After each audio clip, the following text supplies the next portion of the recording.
in terms of surveillance of African Americans.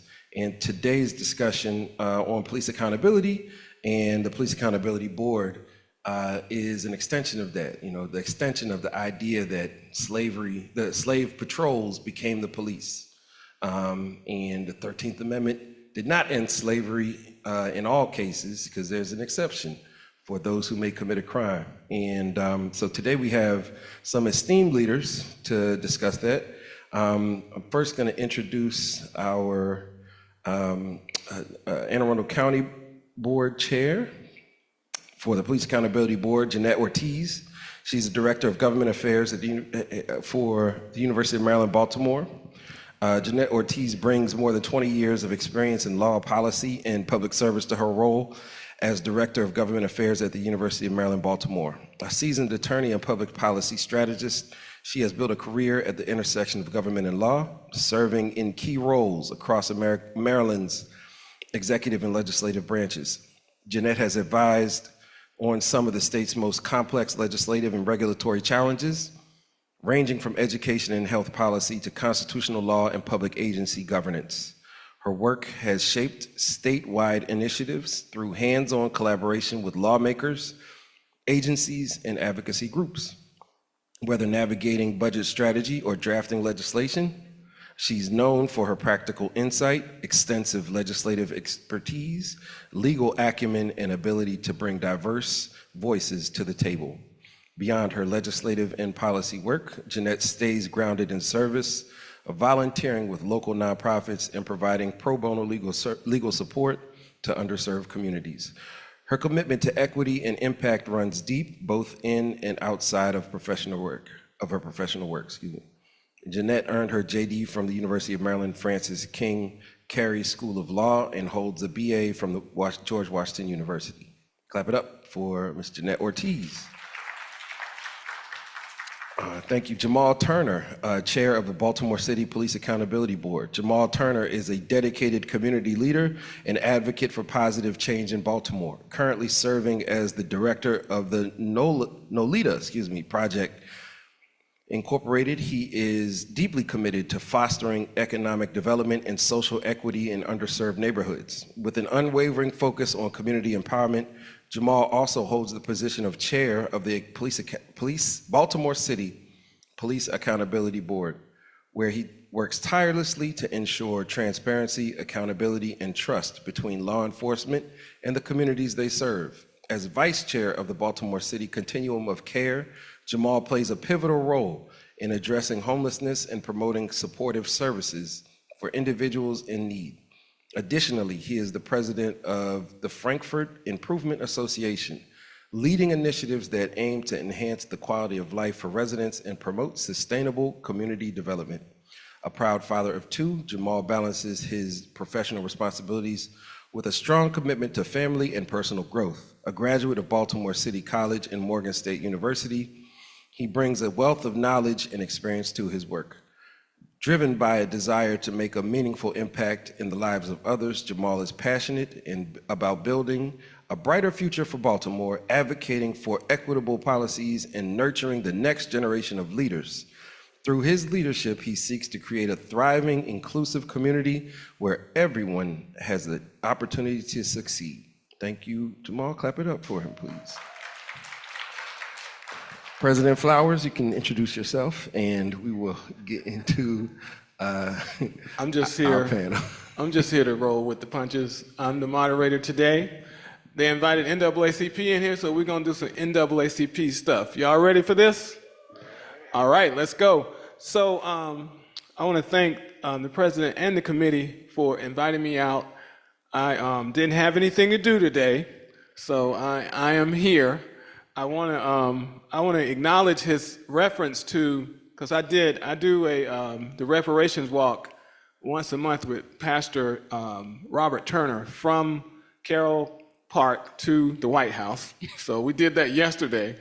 And in the past, before I started doing it, they would get basically harassed as soon as they got to Howard County at Furnace Road, because it's right there, and by the police, like for no reason. And the first time I did the walk, I immediately got on the phone with the police chief and one of my fraternity brothers who is a major, and like, yo, what's up? Because I thought the pastor was exaggerating, but as soon as we got to Howard County, they just zoomed in. The police zoomed in, and so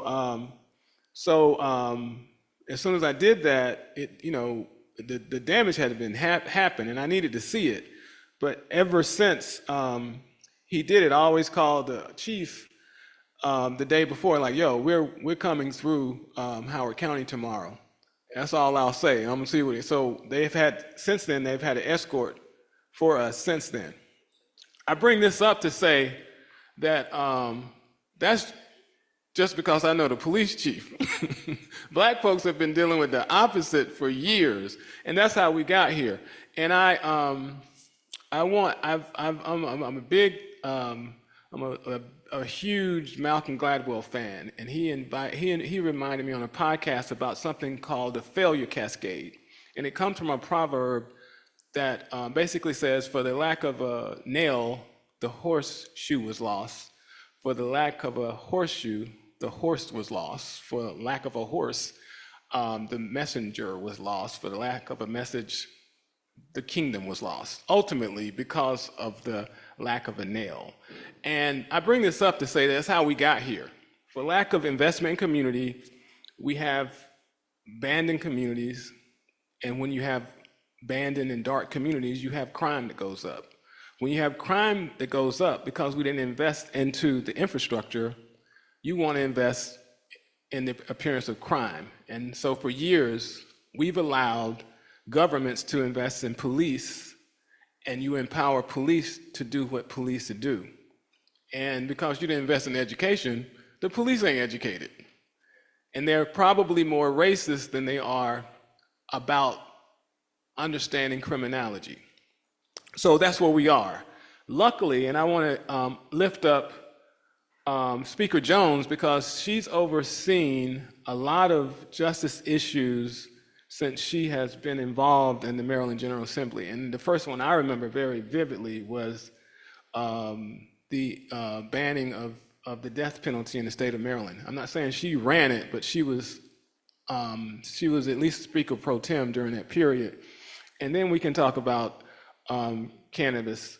We can talk about many justice issues. And I want to also add that one person who was on the front lines, who doesn't get a lot of credit because she was so forceful, but it was significant, particularly as a rise up to the police accountability bill, and that was Senator, then Delegate Jill Carter, who kept it alive, and the ACLU, and all of the coalitions that did it. Had they not been on the front lines with their advocacy, where they were getting pushed back, we were getting pushed back. And then we had 2020, and unfortunately, because of George Floyd, it was easy to pass in 2021. So I don't know if that's a good thing. It's good that it passed. It's not good that there was pushback until somebody had to lose their life. So that's where we are. So I want to open up with that. I do want to acknowledge all of the advocates and activists who were out there with us, out on the front lines in whatever way, because it all added up to something, and we're here. We have police accountability boards in every jurisdiction in this state. All of them run differently, but he's going to address that. And we don't have the ACLU here, but we do have President Waddy here, who was working on the front line with the ACLU and others. And but what we're going to do is try to flesh that out. I do have the first question is for President Waddy, is based on the advocacy on the front end and how we got there and how the bill finally came through. How do you see the implementation from an activist or advocate standpoint? Thank you for the question. I think, as you mentioned, the activism side of it is one view. One of the things that the activists or the organizers, strategists, as you like to call analysts recognize is that we came from a 1974 law called the Law Enforcement Officers Bill of Rights. And that gave law enforcement officers an additional set of privileges that no other state organization received. If you're a nurse, you didn't get the same privileges as a police officer. If you were working in DPW, you didn't get the same privileges as a police officer if someone happened to die within your custody or because of your actions. You were given special rights or special privileges under the Law Enforcement Officers Bill of Rights. And I think that was a galvanizing piece of legislation for the advocacy community outside of the constant, drone of death that we had to experience or that we experienced. Is that there were legal protections for people who were committing these acts that no one else received. And so it's at the state level. And so that focused a lot of organizing at the state level, for one, to be able to repeal Leobor. And second of all, it was something that was kind of opaque for local organizers to be able to, they felt the impact of it, but the response, how do we respond to this? You're dealing with, as you mentioned, people who are in session for 90 days, who you don't really know who's pulling the strings behind the scenes. How deeply engaged is the police union, the Fraternal Order of Police? How deeply engaged are they in addressing this legislation? And so, coming from an era where there were these special privileges, and then that got reduced in 2015. In 2015, when we had Freddie Gray, was the first set of reductions of privileges for the police under the police accountability under the Leobor. So they started to reduce those privileges at that time. That was also due to the work and activism of the people who were engaged, families who had suffered, families organizing themselves, mothers organizing themselves to be able to confront this behemoth. And then they kept organizing and kept calling out the fact that Leobor was an impediment to justice, to true justice. And so we would see instances of injustice consistently, and then you had to rely on organizations like the NAACP or the ACLU to kind of pinpoint where this injustice was coming from at the legal level, at the state level. So once we were able to kind of conceptualize what needed to change, we wanted to have civilian review boards. And I think civilian review boards, Baltimore City was the first to have a civilian review board with actual subpoena power. And so that is something that people wanted to protect. And then when the debate happened, which you were engaged in, during 2020 and 2021, once your delegate, what's the name, delegate? Jill Carter? No. She was vice chair of judiciary. Oh, Asbury. Yes, thank you, Asbury. Yes, once she was vice chair at the time when they were hosting was it co-chair maybe even? Yeah, she was vice chair. Right, she chaired the work group. Thank you, on the Maryland Police Accountability Act, basically. And so Chair Atterbury helped to lead that discussion around what would be repealed at the state level, so officers were able to view evidence and then not have to respond until 10 days later. They had a 10-day interrogation window where they could kind of get their story together and then be interrogated. That was a privilege that they had. There were various other privileges that they had within Leobor that I can't recall off the top of my head, unfortunately. that we needed to address and repeal under the Maryland Police Accountability Act. So, but the idea of having a civilian review board with subpoena power was already out there. That's what this current iteration is based around. It is local internal affairs removed from the police, but put in the hands of civilians, more or less, because our chant here in Anne Arundel County, Phil, was what? Police can't police themselves. You Right. know, we shined that on the side of the county building when they were debating this, is that police cannot police themselves. And so they were investigating themselves. They took the complaint.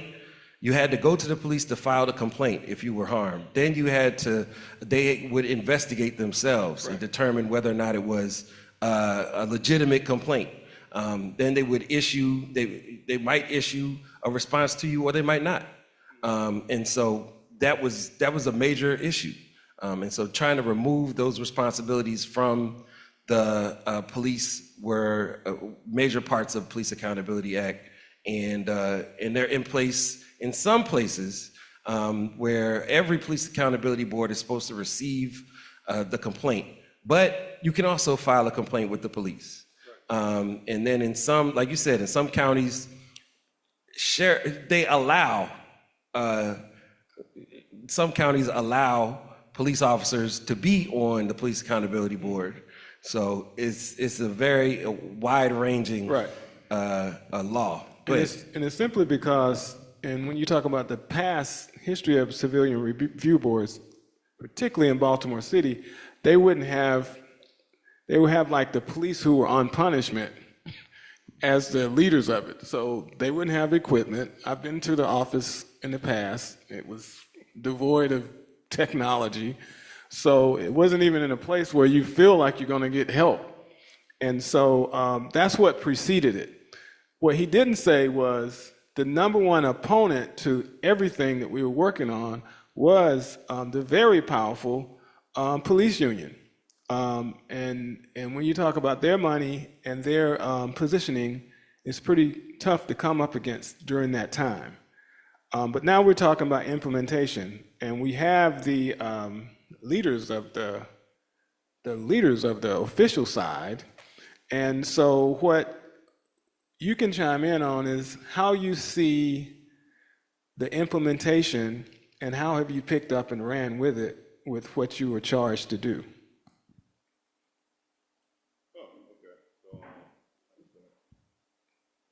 Can everybody hear me? All right, do I need a microphone? Mic check. For the recording, okay. All right, so I guess I'll start with the fact that, with the legislation, first off, the legislation is the blueprint, it is the initial plan, and with that, when you are starting something new and you're building something up and putting legs beneath it, it's going to be a process. It's going to be a process where you're going to realize during that process that, hey, maybe this area needs some improvement.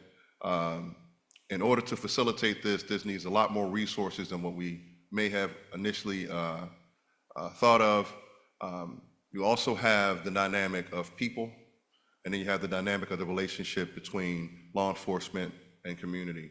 And so for, I would say, Baltimore City side of things as well, I do want to pay respects to the CRB. They are the predecessors to the PAB, and with those independent investigatory powers and subpoena powers, they were able to conduct independent investigations to really be able to get at the center of where the complaints stemmed, and were able to gather evidence.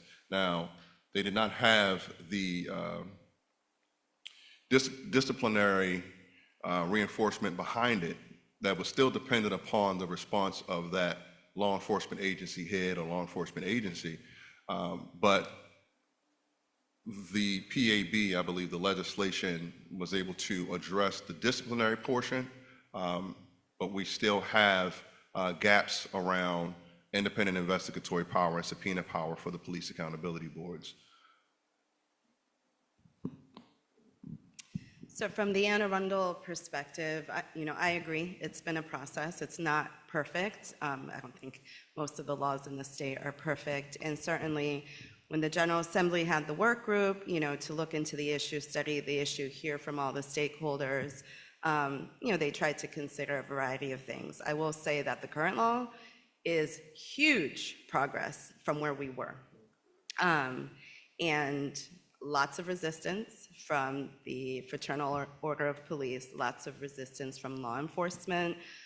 When they were talking about a new law, when the law was passed, I can speak for the Anne Arundel side, what we've heard from our 5 agencies, and so the PAB oversees the Sheriff's Office, Anne Arundel County Police Department, Annapolis Police Department, Crofton has a very small police department, and Anne Arundel Community College Police Department. What we've heard is that they've embraced it. Obviously I'm sure not every single officer loves the new law, but they've embraced it and they feel that it has made them better. And I see that from where I sit, from from where I get to see, the oversight authority that we have as the accountability board.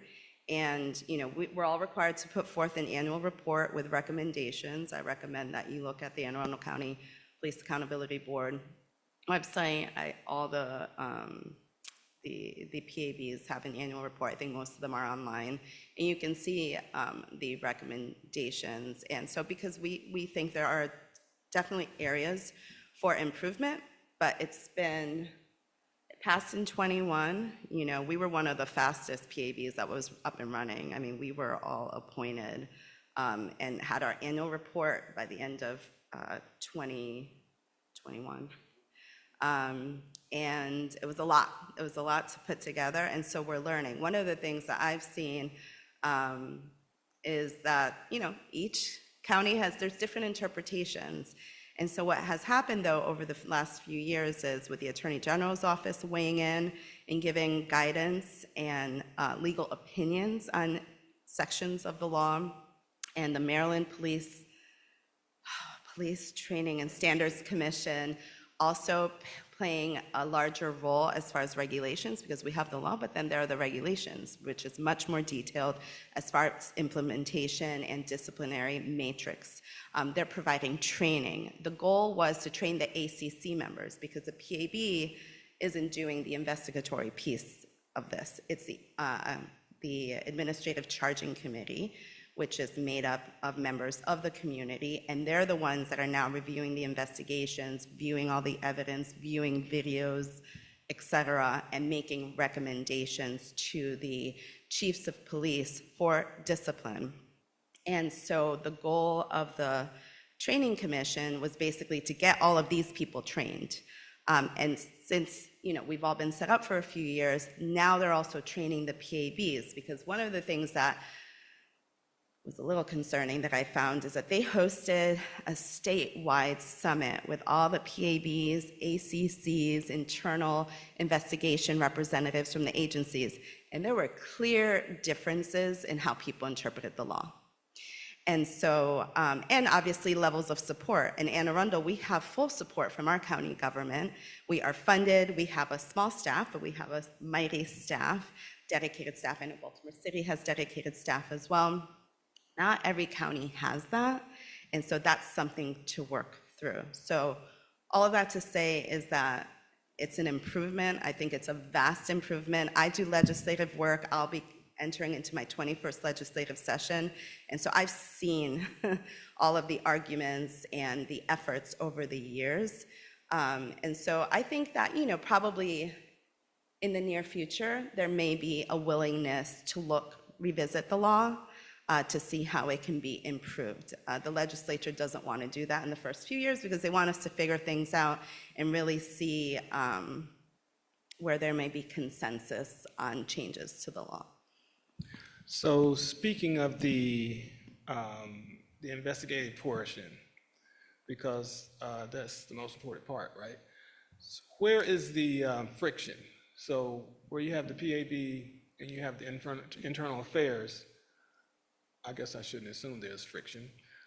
Is there friction, and what is it based on usually?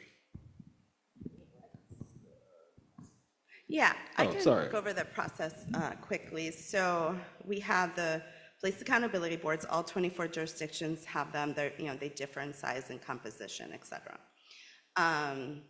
And we are the oversight. So in accordance with the law, the law enforcement agencies must report to us quarterly, at least quarterly, to give an update on incidents of alleged police misconduct. So the way I run my meetings is that I've sent them kind of questions and things that we as a board want to hear from each agency each quarter. They report in. And Arundel's a little unique because our local law requires each of the agencies. So the state law requires, like if we receive a complaint, so we have a portal, the PAB has a portal. Folks can submit complaints directly to us or directly to the agency. When we receive complaints, we have 3 days to submit it to the appropriate agency, and state law requires that. And Arundel County law requires each of the agencies to also, within 3 days, share complaints with the PAB. So we're seeing all of the complaints. Each jurisdiction doesn't have that. So that's, I think, a benefit that we have in the county, that we're seeing the whole universe of complaints, if you will. And so we're seeing the complaints, we can see the trends, right? We're seeing, and then it goes to the administrative charging committee, which are appointed. The PAB has 2 representatives, essentially, and then the county appoints 3 representatives. And so they're the ones that are doing the actual investigation. They work hard, lots of long hours. They meet very regularly, and they make the recommendation to the police chief. The police chiefs, again, in accordance with the state law, cannot discipline less than what the administrative charging committee recommends. They can do more, but they can't do less. When that happens, an officer can accept the discipline or can basically reject it and request a trial board. A trial board, the PAB is responsible for basically providing civilian members of the trial board. And so what we did is, because we had so many applicants to be on the PAB, so many applicants to be on the administrative charging committee, folks that kind of ranked high and showed interest but didn't make it to PAB, didn't make it to ACC, we reached out to them to say, hey, would you be interested in being on the trial board? ACC trial board members all receive very intense training from in-depth, thorough training from the state. And so we have, a good, solid, 15, 20 folks, civilians from Anne Arundel. And so each county has to have their own, a group of folks they can select from that can be called up for a trial board. It also will be a representative from the police department that is of the same rank of the officer, and also a judge, an administrative law judge, or a judge. And so that is the other option. So accept the discipline or go to the trial board, and then whatever happens at the trial board, that's what ends up happening. So that's the process. PAB is oversight, ACC is investigatory, and then it could accept discipline or go to a trial board. So that's the process currently. I know there were, I personally like the setup. I know a lot of advocates wanted the PAB to have subpoena power investigation, but I don't see that as my role or our role. I think that's literally what the administrative charging committee does, and I like having 2 separate entities, because the administrative charging committee is reporting to us. They're reporting out the data. If you pull up our report, you'll see all the data. We've started, now that we've been doing this for a few years, noticing trends. A lot of discourtesies is what we find as far as complaints in Anne Arundel, and so we're able to better analyze that. So personally, from my perspective, I like that separation, and the ACC is doing exactly what folks would want the PAB to do. One of our recommendations, however, is there are some instances where the ACC does not find that there was a violation or that there should be discipline. However, they want to recommend maybe more training on an issue. It could just be a training issue. That's not required under the law, so the police chief does not have to accept this recommendation. We found that they have been accepting them, so that's like a recommendation that we have for the General Assembly to, allow the ACC to make recommendations for improved, professional development or other things that may not arise to discipline because the behavior did not arise to where discipline was necessary. So what was the? So I guess getting back to it, so everybody understands the process now, That's right? the process. That's more than I heard in one place. So with the Sorry, I'm a lawyer, so I'm like. Yeah, so with the PAB being established and the expectation is the investigation being thorough. Right, whether there's friction. Where is with there, internal. is Yeah. there friction and what does it look I like? can answer that much more quickly. So again, I think there was a little bit of friction all around originally because there was some resistance or just the unknown from the agencies. I had to have a couple of internal meetings with some of my chiefs or heads of the departments early on, but I think we worked through those. As far as ACC, from my understanding is there hasn't necessarily been friction in as far as sharing evidence or accepting the recommended discipline, et cetera. Where there has been friction is when the ACC is receiving the investigatory file. Sometimes because everything has to be completed within a certain time frame, they're not receiving it with enough time that they feel to conduct the thorough review that they want to do. And so we've had those conversations. I think we had, maybe one agency in particular, but they were understaffed and they had shortages, so we understood that. So we worked through it, but I think that would be the time frame and when they were receiving the investigation. So I definitely ditto that as well, especially for Baltimore City. We see the most amount of complaints of any other jurisdiction within the state. Also want to highlight, I was thinking earlier, that the prerequisite for drastic change within police accountability tends to be the death of an individual within community. That has had a profound impact on how things have progressed within Baltimore City. And I will also add that with us having a consent decree or being under a consent decree, that gives more of a requirement for law enforcement agencies to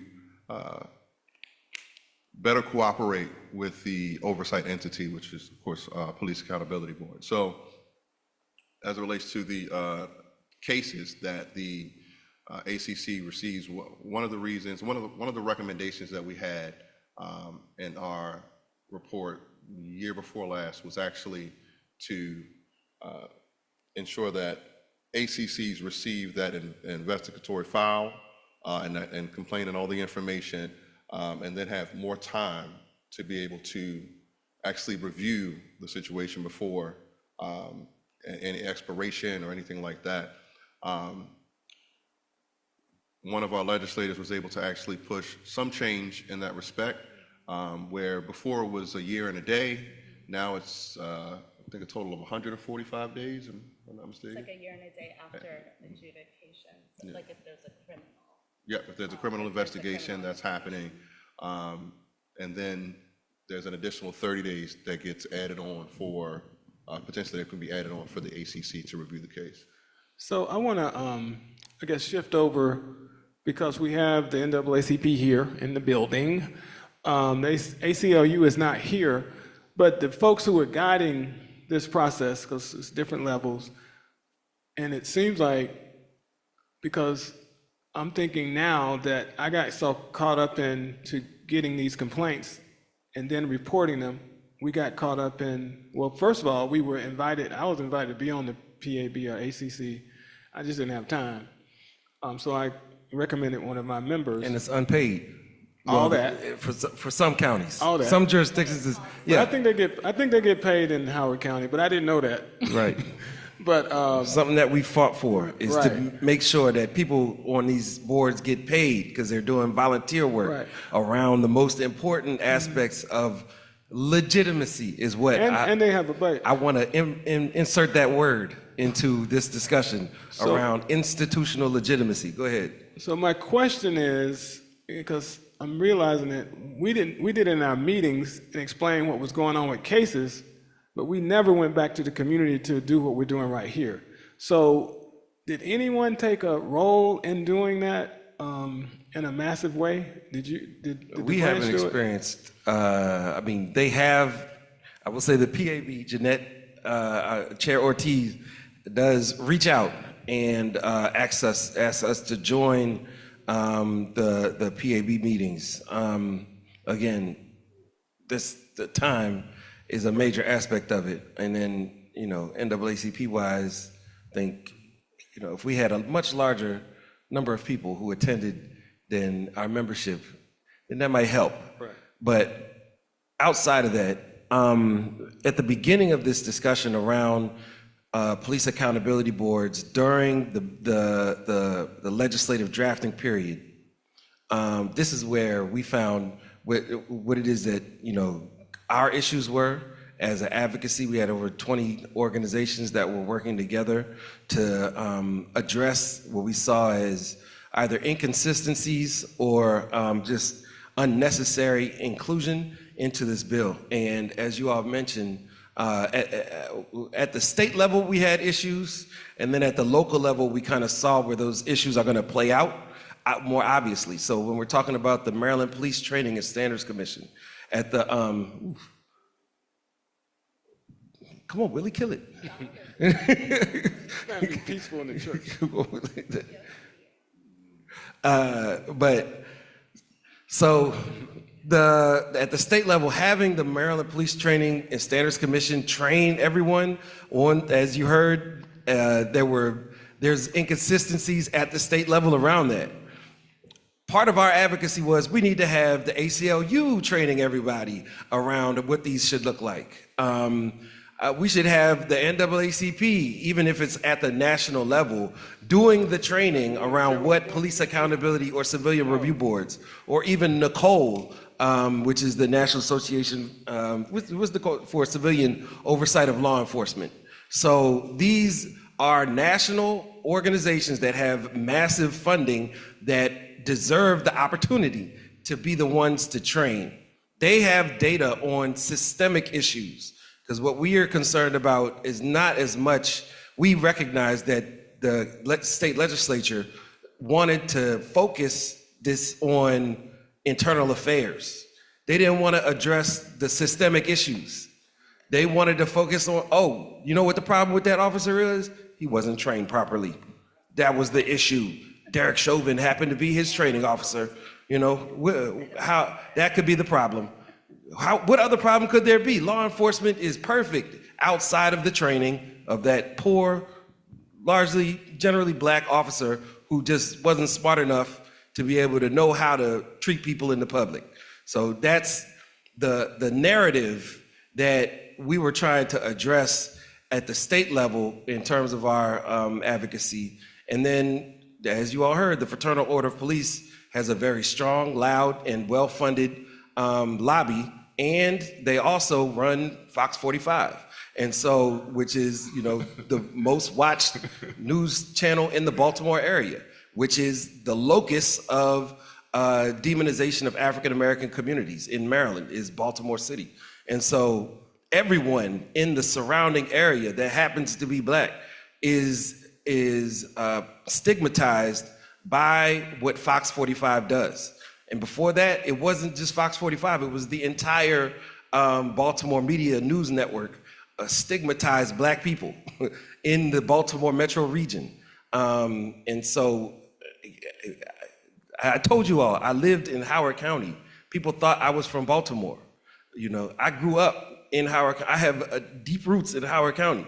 None of that relates to Baltimore, but yet when you're discussing who you are as a black person, it is stigmatized by what happened. So that is what is a legacy of how policing impacts who we are, and it impacts what's going to be changed at the state level. And as you all saw in the most recent debate over juvenile justice, it was an issue that came up again. And you can pick and choose who you want, what you want to define as being criminal. You have squeegee boys who are the criminals that deserve to be Kia boys who deserve to be criminalized. So that's what we were addressing in terms of, if we're going to talk about having a police accountability board, the police accountability board should have investigatory power over systemic issues. The police accountability board should be not just, Nicole recommends having a police accountability board be funded at 1% of the agency that it's overseeing. And so that's something that I've recommended since then, as having I agree with that. having funding at 1%, so we could staff data analysis, staff training for those people, staff all of the investigators. And so those were the things that we were looking for at the state level, instead of just focusing on this and then having the accountability go up the chain. Because at the police level, they're generally trying to, as I said, push accountability down onto that individual officer who, if they're Black, they're more than likely going to be held accountable differently than if they're a white officer. And so that was our concern, and has been and remains our concern, I think, to this day, which goes back to your initial question.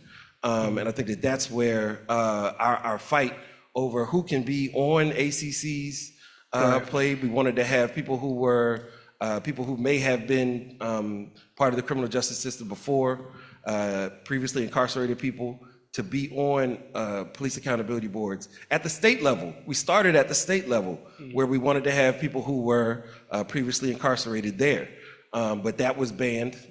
And then we had another ban here at the local level. And so those are people who we felt were the most impacted by policing and should have a say in what's going on. Here in Anne Arundel County, Josh Hatch was one of our primary advocates. And Mr. Hatch is now working for the Community Action Agency, helping doing reentry. He was working on reentry before the Police Accountability Board issue came up. And so his relationship with the law enforcement and criminal justice system did not end just because he got released from jail. He's now helping to reform and to help people, and that's his desire. And so it's not that he's like internally a bad person. It's that something happened. He's been held accountable, paid his debt to society. Now he wants to help people. And so that is something that is rejected as a belief of these type of people from the Fraternal Order of Police. Okay. When it comes to the stigmatization of formerly incarcerated people and Black people in general. So that's what we've been fighting against. Yeah, and we all need to work on that. Yeah. So speaking of this 1%, because I never heard that, that's an excellent idea. It had to come from some reason. And we have two different jurisdictions here with two completely different situations. Can you speak to what you see your needs are now, and if 1% would facilitate that?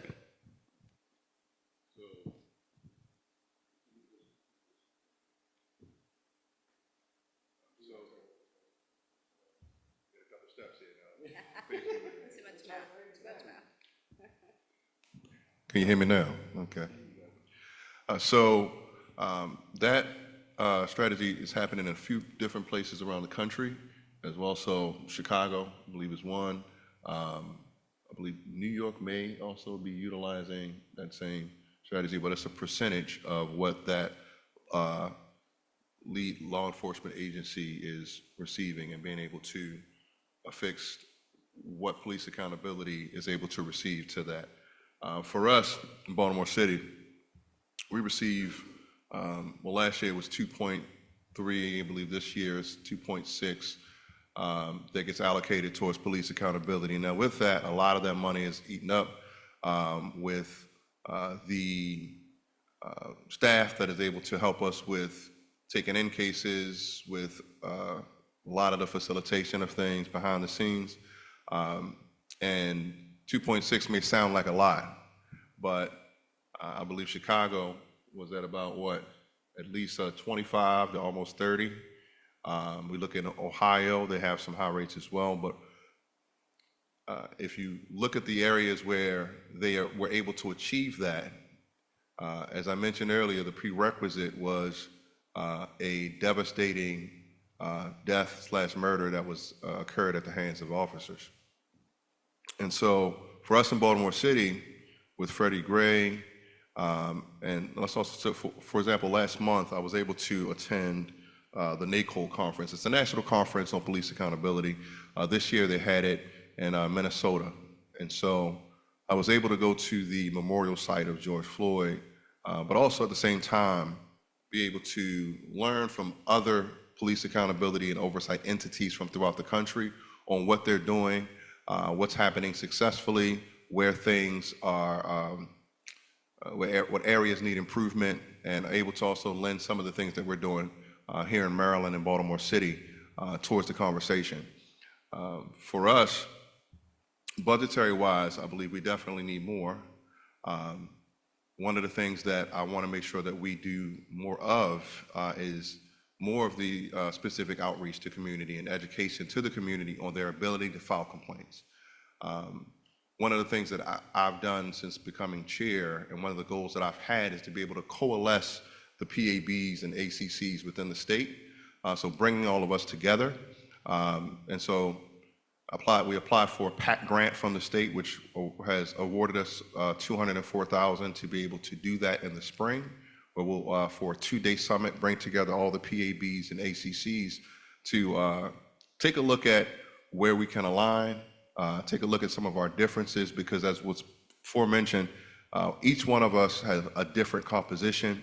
I have a 17-member board, and for our ACC, we have 2 members that are appointed from the PAB, and then the PAB chair has the right to sit or to assign that membership to someone else.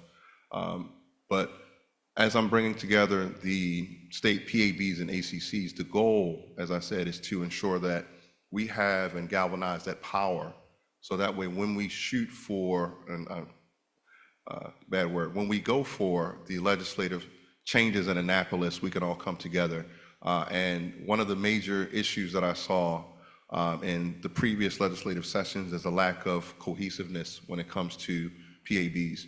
There were some pieces of legislation, or bills, I'm sorry, that were proposed where you would have, let's say, PAB, ACLU on one side, so say Baltimore City PAB and ACLU on one side. Then you had Caroline County, which would be on the other side of the same bill, right? And so that's what I say, the temperature in different areas of the state, because if you know, you know, Maryland is, we have a funky composition politically, and the values of where, the values of how much police are trusted in different areas, I think they exhibit themselves differently. So for Baltimore City, as I said, it is about us being able to tackle all of these complaints. We have a backlog of 430 plus trial boards, which we have to work through, and that those cause a delay in justice. And so those are some of the things that we're trying to tackle as well. So Arundel is a bit different, and as far as, you know, our size of our PAB and office of staff. So we have 2 dedicated staff, and we have an attorney as well that guides the PAB. As far as budget, you know, I don't know about the 1%. I'd have to look at that more closely. Obviously, more resources are always a good thing. Where I see, I think it would be helpful to have more resources or more funding would be to provide stipends, honestly, to ACC members. We get a stipend as PAB members, and so do ACC members. They do a lot of hard work. They're putting in significant amount of time. People are busy, and so I think if it was a larger stipend, you know, you get folks that may be able to devote a little bit more, you know, to devote that level of energy and time into, you know, doing the work, because it is a lot of work for the ACC. And, you know, certainly, like I said, resources, staffing, could always be improved. I don't see any deficits at this time. We haven't had challenges internally with staffing or being able to get things done. We don't have a backlog in Arundel County, again, much smaller jurisdiction as far as agencies, different situation as far as you all being in a consent decree, et cetera. So, I mean, your backlog predated PAB, right? So, how many cases weekly? Well, I don't know how often the ACC meets, but how many cases? that's a good question. It varies. They've gotten anywhere from like several, 7 or 8 cases to maybe just a couple, depending on the week. It definitely changes. I know I just got our draft of our final report that has all of that data, but it varies. Not as busy as you all at all whatsoever, certainly. Yeah, no, we're not having that. And they meet about weekly. Oh, I said, our ACC reviews at least 25 cases a week. Yeah, we're not at that level, but again, less agencies, smaller population. But as Jamal mentioned, when we first came on board, I've been chair since the onset of the PAB. Like, we had originally pulled together PABs from around the state, and again, just working through where folks were and getting started and how things were looking in each county and each jurisdiction, and again, very different. It's great that Baltimore City received this grant to be able to pull a more comprehensive summit to review and see where we are, because as you mentioned, it is important. If we want to see improvements or strengthening of the law, which I think many of us do, there has to be consensus amongst the PABs. Some jurisdictions may have a different perspective on that, and a lot of times I do think, though, that they have the pressures of their local governments, lack of funding, lack of support, et cetera. But to your point, there has to be consensus if we want to see changes. So that's, one of the things that we talk about as a PAB, are there legislative priorities? Again, we have our recommendations. Most of our recommendations are legislative, would need a change in statute by the General Assembly. And it's, we've talked about that amongst the PABs, but it's like the year and a day was huge because, as Jamal mentioned, previously you had a year and a day to determine any disciplinary recommendations, actions against an officer for alleged police misconduct. However, in a case where it could be a criminal matter, which they don't all rise to a criminal matter, but certainly you have instances where they do, as you know, a criminal case can take much longer than a year and a day. So what happens? The agency doesn't want to do anything until the criminal matter is resolved. And then what happens? If ultimately the officer is not tried or is found not guilty, they also were never disciplined administratively either, right? And so that was one of the things that we pushed for as well, that thankfully passed this legislative session in '25, where it allows the criminal adjudication to go first, and then the ACC has additional time for the administrative review once the criminal side is adjudicated. So those things are really important, and in the interest of justice are necessary to ensure that all avenues, whether it's administrative or criminal in nature, that they can be taken advantage of and addressed appropriately in the instances where it's necessary. So again, just working together, coming to a consensus, being able to advocate on any changes that we want to see as PABs to make us better. I think, most of us, I think all the PABs, anyone that's on a PAB, they want accountability. They want to hold law enforcement accountable. It's just folks have different ideas on how to arrive there. Folks have different resources. Some have no resources or very limited resources. So it's figuring all of that out. And then also having, you mentioned the training piece of it, right? Like, even that was tough in the beginning. There was a lack of training just for the PABs, right? They were focused on the ACCs. But again, now that it's been a few years, things have kind of settled in place. The state, I think the state needs to devote more resources, if to be frank, on police accountability, right? You need the training, Police Training and Standards Commission to have more dedicated staff, more funding. They should be able to, train ACCs, collaborate with community partners on various aspects. Obviously, they have their own expertise in how the internal structures of law enforcement works, but certainly community organizations have their expertise in the realities of law enforcement and that interplay in their communities and how community members are actually experiencing policing. So the opportunity for that. So I think honestly at the state level, when you're talking about resources, the state of Maryland needs to dedicate and devote more resources to ensure that the Police Accountability Act is implemented faithfully. So we're running out of time. This has been a fruitful overview, but something stands out to me, and nobody said it, because we're expecting people to testify against the police. Where's the protection? Is there a witness protection? Is there funding for them? Is that considered in this whole thing about having a witness who's going to be alive?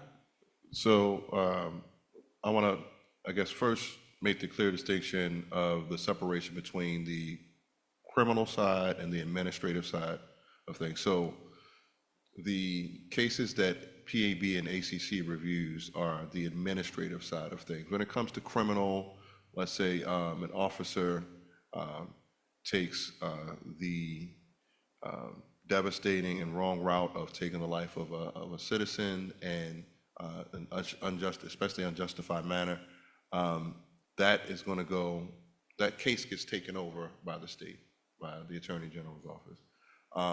When that happens, that is out of the hands of that local law enforcement. So let's say if it's Baltimore City Police Department, it will be in the hands of AD's department.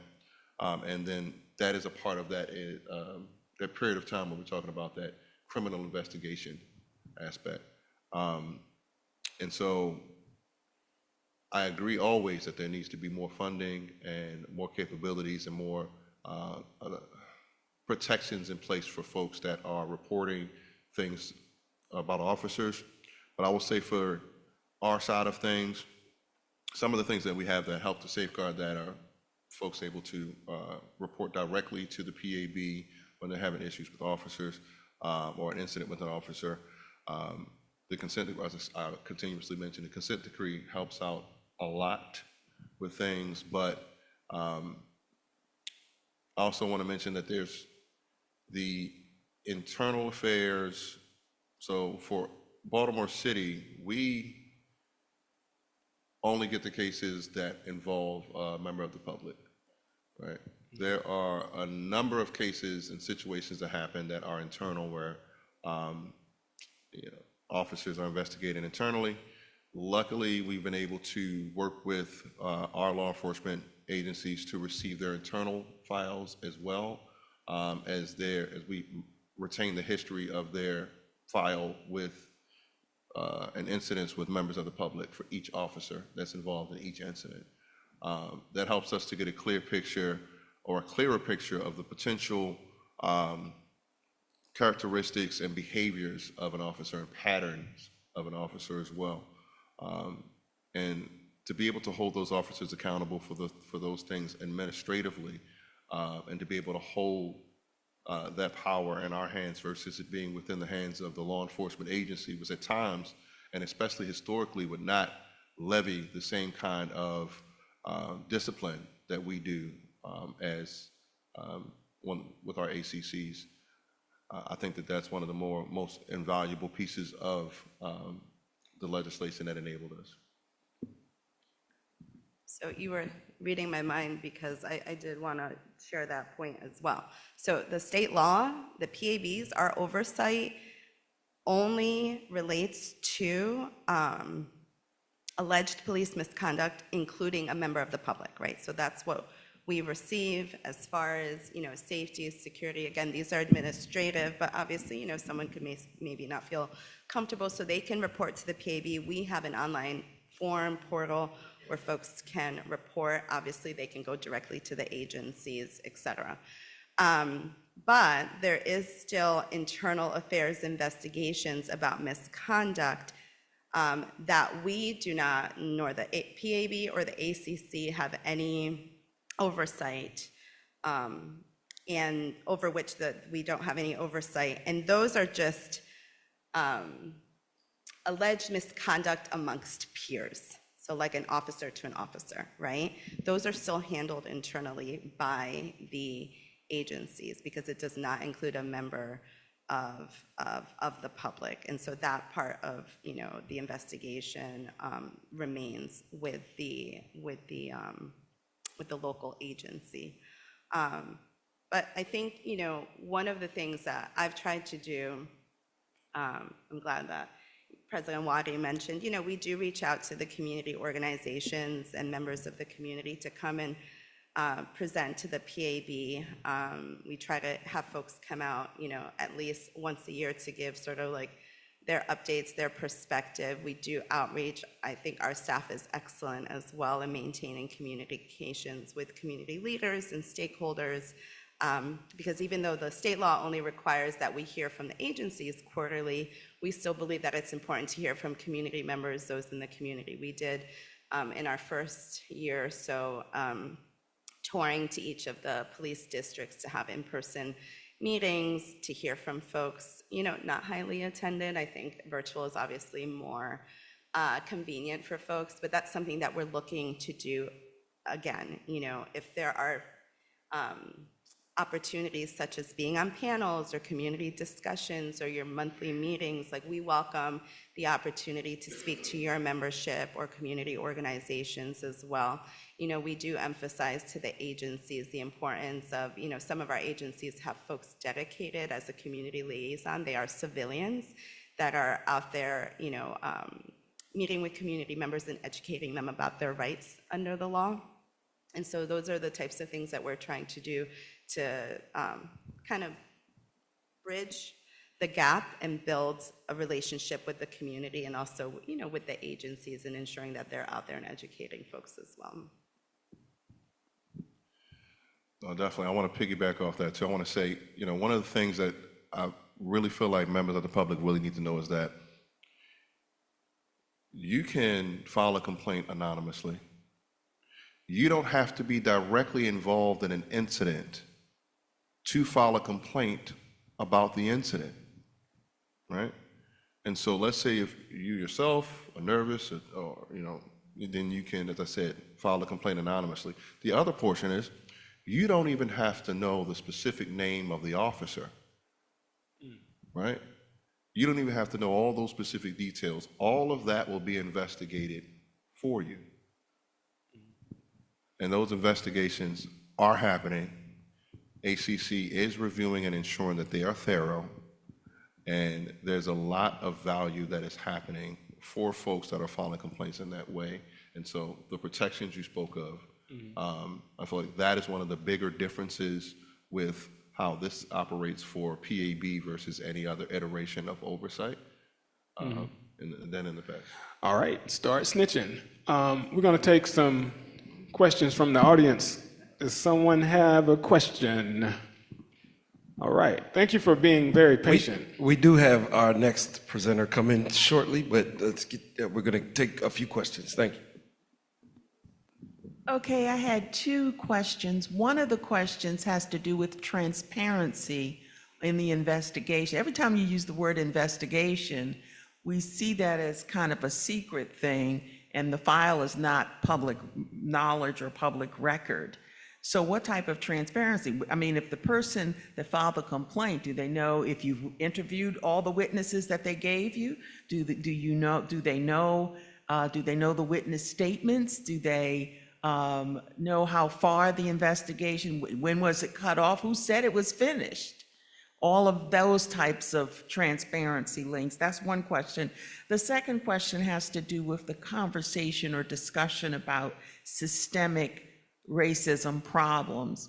How is it addressed, for example, if we know that whites are not being arrested for drug offenses as much as blacks are. If the whites aren't there and you don't have a history of their arrest records, how do you address systemic problems of that magnitude, getting to the root of the problem, really, when it comes to policing? Thank you. So I'll start with the second question first. And can we add ICE to the bill? No, go ahead. So we don't have oversight as far as it relates to, individual arrests, if you will, or interactions of the public with law enforcement unless there's an allegation of alleged police misconduct. So therefore, it is, important that members of the community are reporting these, are filing those complaints, so that we are aware of them. I think a lot of times there clearly systemic racism exists. We have certain populations that have historically and continue to be targeted. And so, but if folks aren't reporting that information, it becomes difficult for those of us with oversight authority to really do our jobs or to be able to work with the powers that be to try to address those issues. So again, if it's not reported, then we don't know, right? So I think, emphasizing the importance of reporting, having those collaborative kind of relationships with the PABs, with other stakeholders, et cetera, very important there. As far as transparency, so that becomes tricky because it's a personnel record. And so, as employees, government employees, and all employees have certain rights as it relates to their personnel records. And so, our reports show the data sets, but not specific officer information for privacy reasons and, in accordance with state and federal privacy laws. So I think that becomes a legal issue. And if anything, we're going to change in those areas, it would have to be legal changes. And so I understand that tension and frustration, because if it's not public, then how do you know as the public, right? So you're relying on us to be tracking and, historically paying attention to these officers and, any history that they may have with allegations. And so that's a lot of trust to put into people that you don't really know, right? And just a handful of people. So I understand that perspective. So I think that is a natural tension there. I can say that for the, even the PAB, we're not seeing those specific outcomes or specific recommendations for particular officers. We are seeing the complaints when they come in. We are seeing how it was resolved. But I'm not getting a copy of the letter, for example, right, because of personnel and privacy rights. So that I think that's a legal tension that exists. And our reports do give those trends and that information, but to your point, we're kind of limited in how much information we can put out there without violating the law. I'll respond really quickly, and I just want to say two things. One, in response to your second question, I want to highlight the fact that when discipline occurs for officers, it is progressive. And so that means that, let's say if an officer has done, let's say, neglect of duty, right? And let's say on the first occasion, there is one response that happens, one discipline that happens. If they do it again, there's a progressive discipline that happens. And so a part of this disciplinary matrix and the purpose of it is to ensure that we are deterring officers from those behaviors. And so that is one of the ways that the PAB is able to try to influence a more positive community interaction and culture. At the end of the day, it's going to have to be that the culture of that agency and then that officer to make their own decisions, but eventually they will be fired. So it behooves them to improve their behavior. And especially, I also want to highlight as well with other chairs mentioned here, that you have to file the complaints. Because if we don't know that the situation happened, then that officer is going to continue to do the same behavior if gone unchecked. So that has to be addressed. As it relates to the transparency, when an individual files a complaint, and it's not filed anonymous, right? If it's not filed anonymous and an individual files a complaint, our ACC, our entity that helps us, we follow through with that complainant to let them know where they are within the process, right? Or where the process is. And so let's say we are at a point where information has been collected, it's under review, they'll get an indication via email that the case is being reviewed.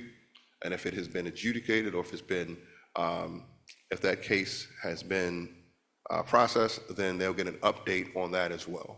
So that's the kind of transparency that folks are getting now, complainants are getting now. In the past, you can file a complaint and had no idea if anything happened at all.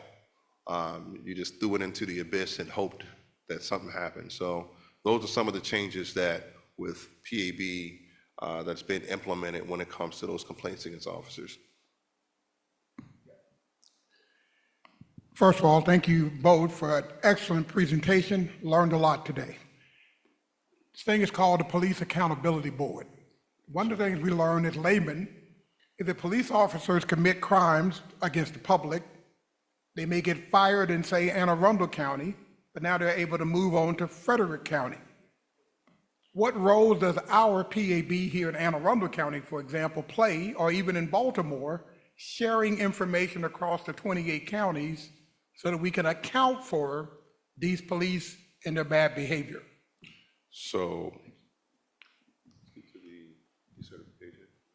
Okay, so when an officer is fired, and it is my understanding that for all officers that are fired, they lose their certification. In the state of Maryland, in order to perform the duties of an officer, you have to be certified, and that goes through the Maryland State, oh my God, police thing. So the training commission, that's one of my least favorite acronyms. Oh my God. Then you gotta say police like 2 or 3 times, it's like crazy. Anyway, so they lose their certification. In order for them to go from one agency to the next, their record, first off, is there, and if they want to, let's say if they get fired from one agency and then try to go to Frederick, well, they don't have the certification, because Frederick's going to reach out to the Maryland State's, to the training commission and say, hey, we are hiring this officer, we need to have them certified, and then they're going to say, oh, they've been decertified. That's not going to happen. So that's one of the changes that, one of the things that I can tell you that is preventing officers that are fired from doing that. Now, one of the grayer areas is officers that may have a charge pending and then say, you know what, hey, I'm going to go ahead and try to jump ship beforehand, so that way I can avoid this discipline here. But still, that pending discipline is on their record. It is up to that law enforcement agency that is receiving them to take in that officer. And if they choose to take in that risk, there needs to be some accountability there as well.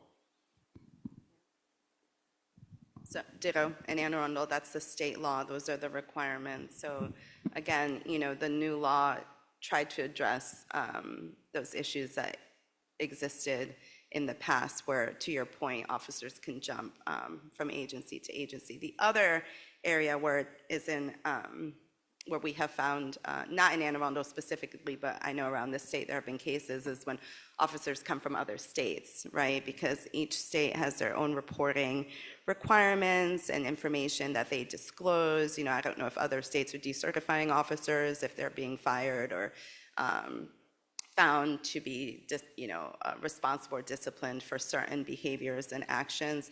So that's the area where, depending on, Maryland requires, certain information and shared amongst our agencies, but other states may not be requiring that level of transparency. I just want to say Anton Black's law was the police that created the decertification in Maryland. So that was due to the death of a 19-year-old named Anton Black in custody. After he was he was chased by an officer that had been fired from, I think, 2 or 3 previous agencies before he came to Maryland. At the same time, it was around the same time Right. as It the all Maryland escalated 21. So the death of somebody. I did want also in regards to that, real quick, sorry, is that police have been fighting that, and the ACLU has been in court. Our police union withheld the fact that they had negotiated with the county executive around some of these issues in their last police contract. And so the contract, and this was happening around the state, where they withheld the fact that there were complaints against people, and they kept them in their personnel file, despite the fact that this law said that they need to be exposed. Go ahead. Okay. Are there any more questions? We're going to close this. Yes, ma'am.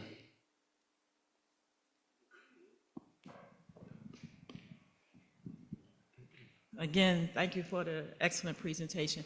I had a question about the data transparency as it relates to accountability. Because if you say that ultimately the boards are structured to hold police accountable for their actions, and yet we are not collecting the data specifically on those officers, how are we actually holding them accountable for us as a constituents?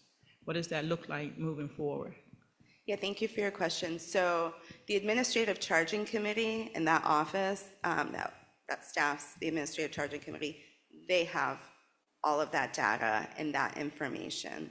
So that information is made available if, for example, Officer A has a complaint, was disciplined, et cetera, that those files, that information in the ACC would have access to that in the history there. I can say that for, which I forgot to mention, the Anne Arundel County Police Department also put forth a dashboard with information on alleged police misconduct and other information that is helpful as far as data and statistics. Again, not specific officer names, but where you can see various data points on issues of police misconduct and other allegations. So there is a mechanism internally, it's just everybody doesn't have access to it, right? The ACC is the investigatory body for each jurisdiction, so they have access to all of that information, and the staff and the attorneys there, and then obviously the agency has that information as well. And then of course, if an officer, to the previous discussion, were to try to go to another agency, like all of that information is available. So just trying to balance, like the personnel privacy rights of the officer with the public interest, right? And I think that's what the General Assembly tried to do with this law. So I ditto that as well. So for Baltimore City, also as it relates to ACC cases, during our meetings, we will give as a corner or an update on the processing of ACC cases. I know also as well, in our first 2 years, we advocated to the police chief to purchase software that tracks each one of their officers' training and their disciplines, and when there are high flyers, be able to identify those high flyers and do something about it and be proactive. The first interaction or the first corrective action should not have to be through a complaint. There are, in most cases, indicators that this officer needed either some retooling, some retraining, or maybe needed to have a different work environment prior to the incident that occurred with a member of the public. And so for Baltimore City, they purchased some equipment, they purchased some software. It is in a beta phase right now where they're testing it out. And we are definitely on their heels to figure out what the next step is going to be for them as it relates to that. But that helps to track that activity of the officer. Just quickly, we also get updates generally at our meetings, the PAB, from staff on the status of, ACC cases as well, so. What do we Spit it out. we got time is up. We got to go to our respect our next presenter's time, and all of this is definitely discussion that we have at our monthly NAACP meetings. So please. It could go on. So we start off with, what was it? Well, we'll end with Run DMC. I thought we were going Tribe Called Quest. Tribe, we start off with Tribe, so we'll close with Run DMC. And it goes a little something like this. Go ahead. Peter. I don't know. I definitely appreciate you guys. I don't know. I'm going to give you all, I appreciate y'all DJ coming Run out. is my name. My God, I don't know. I'm not old as you, Willie. I forgot about that. All right, we want to thank you. This was fun. I hope you got something out of it. We encourage you to follow this in the community, and we also encourage you to be the leaders that you need to be. If you need to run for office, do that. If you want to get somebody in office, do that. If you want to be on the AAC, PAB, get involved, because if you don't do it, it will fall apart. So we encourage you to get involved, get active, and do your thing. Be the leaders you need to be. Thank you. Thank you. And join the NAACP. Yes, definitely. Join us to advocate for more funding at the state level. So next we have Christina Corona, and who is the president of the Teachers Association of Anne Arundel County. So please stick with us, and I'm going to, come on, Christina. Can we get a picture? Okay, we committed harm today. And remember who killed the wasp. It wasn't. No, it was, I'm allergic.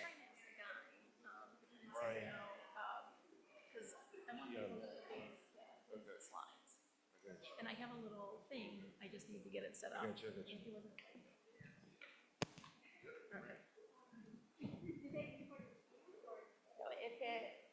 it relates to an allegation of misconduct with a member of the community, otherwise those are things that would be internal and not under the PAB or ACP oversight.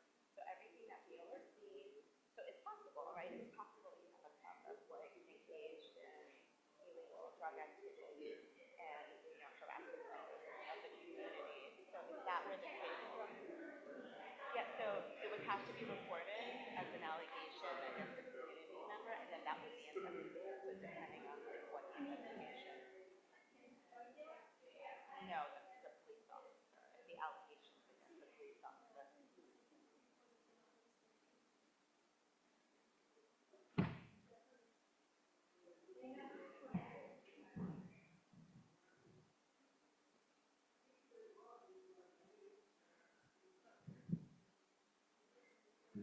Try it.